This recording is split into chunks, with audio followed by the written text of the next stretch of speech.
All right, 50 years ago today, Metro opened its doors and gave the nation's capital the first rides on Metro trains. And while some are celebrating tonight, others are worried about the old infrastructure that hasn't been updated in decades.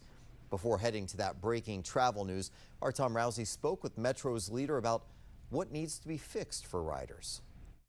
When the Metrorail system opened exactly 50 years ago, Rhode Island Avenue here was the end of the line, and you could only take a train from here a little over 4 miles to Farragut North. Today, the system has 98 stations, and it goes all the way to Loudoun County.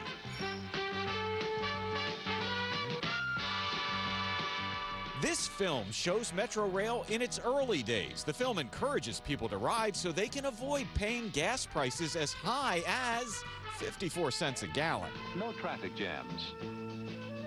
No stoplights. When I travel, I go to Dulles Airport. Douglas Stallworth can ride there now, but when he rode one of the first trains ever 50 years ago Friday, only the Red Line existed and there were only 5 stations. Still, massive lines waited to ride on March 27th, 1976. The lines were so long, you didn't think you could get on the trains at all at that time. It actually started here, Rhode Island Avenue. First trip went over to Farragut North. We asked GM Randy Clark about Metro's past and future. At 50 years old, the Red Line is showing its age, and it needs updating.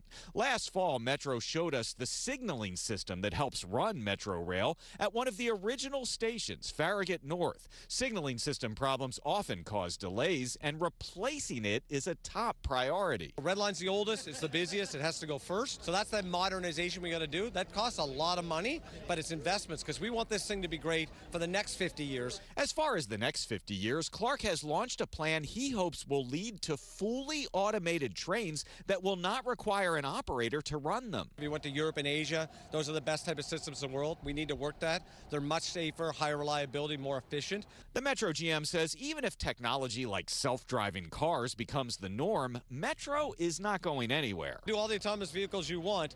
The street's this wide. If we put 100 people in a rail car, that's blocks of traffic.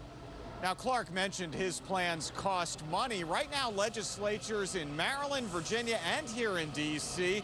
are considering increasing Metro funding so it can do things like replace the Metrorail signaling system.